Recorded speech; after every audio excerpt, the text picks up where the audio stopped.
Hi friends. आज हम review करने जा रहे हैं काफ़ी चर्चित वेब सीरीज़ जिसका नाम है पाताल लोक। यहाँ पहले ही कहना चाहूँगा कि इस रिव्यू को पूरा देखें ताकि इस लाजवाब वेब सीरीज़ को देखने का आपका उत्साह दुगना हो जाए। तो दोस्तों, स्वागत है आप सबका। पाताल लोक एक क्राइम थ्रिलर है जिसमें राजनीति, अपराध, मीडिया और पारिवारिक मुद्दों का एक अनूठा मिश्रण है। यहाँ 3 तरह के लोगों की जिंदगी दिखाई गई है जो कि पाताल लोक, पृथ्वीलोक और स्वर्गलोक में रहते हैं। इसमें जमुना पार दिल्ली को पाताल लोक, दिल्ली को पृथ्वीलोक और शोबिज लाइफ को स्वर्गलोक दिखाया गया है। आप इस वेब सीरीज़ के क्रिमिनल्स को भी पाताल लोक के वासी कह सकते हैं। खैर, ये फैसला आप ही करें। कुल 9 एपिसोड्स लगभग 50 मिनट्स के, यानी 7 से 8 घंटे में आप ये सीरीज़ निपटा पाओगे। घबराइए नहीं, ये हिम्मत आप कर सकते हो क्योंकि एक एपिसोड देखने के बाद आप रुक ही नहीं पाओगे। इसीलिए ज़रूरी काम निपटा कर इसे देखने बैठिए।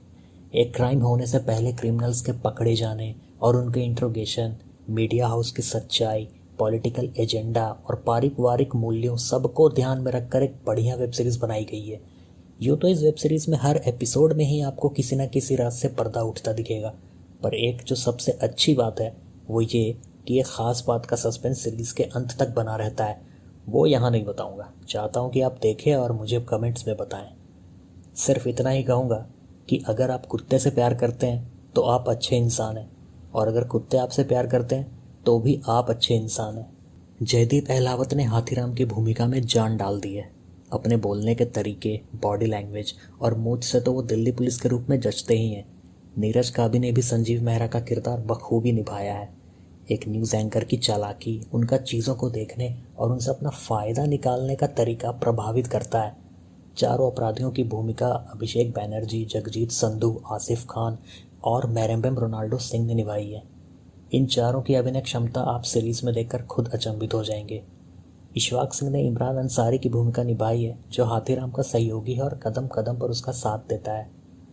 बाकी मुख्य किरदारों में गुलपनाग, स्वस्तिका मुखर्जी, विपिन शर्मा और निहारिका दत्त हैं जिन्होंने काफ़ी बेहतरीन काम किया है। वहीं एक ख़ास किरदार में अनूप जलोटा भी नजर आए हैं। कुल मिलाकर सभी छोटे बड़े कलाकारों ने अच्छा काम किया है जो सीरीज़ देखकर आप भी सहमत होंगे। इस वेब सीरीज़ का मुख्य किरदार इंस्पेक्टर हाथीराम चौधरी है जो अपनी पुलिस की नौकरी को बस काट रहा है। यहाँ उसे किसी काम का न समझकर उसे जल्दी कोई बड़ा केस नहीं सौंपा जाता, जिससे हमें उसके पुलिस डिपार्टमेंट में उसकी हैसियत का पता चलता है।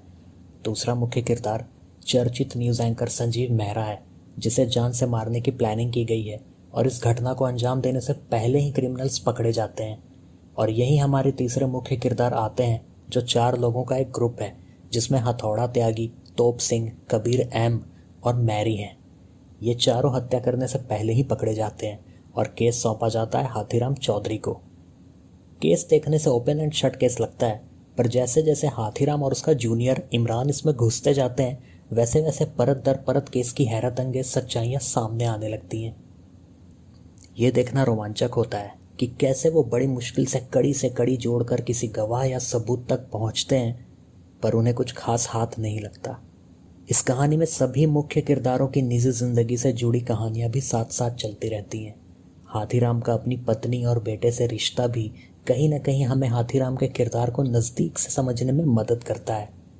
हाथीराम का उसके पिता से बिगड़े संबंध और फिर वर्तमान में अपने बेटे से उलझते रिश्ते से भी वो कहीं ना कहीं क्षुब्ध रहता है। अपनी पत्नी की नासमझी वाली बातों पर भी गुस्से के साथ साथ ख्याल रखने की प्रवृत्ति भी हम उसमें देख सकते हैं। वहीं न्यूज़ एंकर संजीव मेहरा की ज़िंदगी में उसकी बीवी से एक कश्मकश वाले रिश्ते की अहमियत भी हमें एक ऐन मौके पर देखने को मिलती है।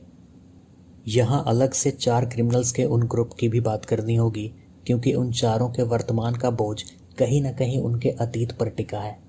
हथौड़ा त्यागी के चित्रकूट के एक प्रतिभावान खिलाड़ी से 45 मर्डर कर चुके अपराधी बनने की कहानी, तोप सिंह के पंजाब में उसके साथ हुए हादसे, कबीर की पिछली जिंदगी और मैरी का सच आपको वेब सीरीज़ देखते हुए धीमे धीमे पता चलेगा, जिससे आप दांतों तले उंगली दबाने को मजबूर हो जाओगे। इन चारों की पिछली जिंदगी ही हमें इन किरदारों के और करीब लाती है और हम कभी उनकी मौजूदा हालत पर खुश तो कभी दुखी भी होते हैं। साथ ही साथ कहानी में थोड़े पॉलिटिकल और सांप्रदायिक मुद्दे भी जोड़े गए हैं जो गैर ज़रूरी नहीं लगते। अगर मिर्ज़ापुर के बाद कोई धांसू वेब सीरीज़ देखनी है तो ज़रूर देखें। इस सीरीज़ में एक्टर्स भरे हुए हैं जिन्होंने अपने डायलॉग्स और एक्टिंग से सीरीज़ में जान डाल दी है। एक्शन सीन्स काफ़ी प्रभावी हैं और कहानी तो शानदार है ही। खून खराबा देखने में बिल्कुल असली जैसा लगता है। गालियाँ और एडल्ट सीन्स भी हैं, तो कहने की यहाँ कोई ज़रूरत नहीं है कि परिवार के साथ मत देखिएगा। 18+ है तो मत देखिए, आपके काम की चीज़ नहीं है। अन्य वेब सीरीज़ की तरह ही इसमें भी कुछ एडल्ट सीन्स हैं जो कई बार ज़रूरी नहीं लगते। हो सकता है आजकल की वेब सीरीज़ की भेड़चाल देखते हुए डालने की सोची गई हो। साथ ही साथ छोटी बड़ी गालियों की भरमार है जो कि बड़े लोग सुने तो ही बेहतर है। केवल अमेज़ॉन प्राइम पर ही उपलब्ध है, तो देर मत कीजिए और देखिए, कहीं आपके बाकी साथी आपसे पहले ना देख लें। हमारी तरफ से 4.5/5 में से आधे पॉइंट कटे हैं कहानी में थोड़े से धीमेपन के लिए। तो ये रिव्यू आपको कैसा लगा हमें कमेंट बॉक्स में बताइए। इंतज़ार रहेगा आपके सुझाव और शिकायतों का। ऐसे ही और रिव्यूज़ देखने के लिए हमारा यूट्यूब चैनल भी सब्सक्राइब कर लीजिए। आप हमसे फेसबुक और ट्विटर पे भी जुड़ सकते हैं, लिंक हमारे डिस्क्रिप्शन में मिल जाएगा।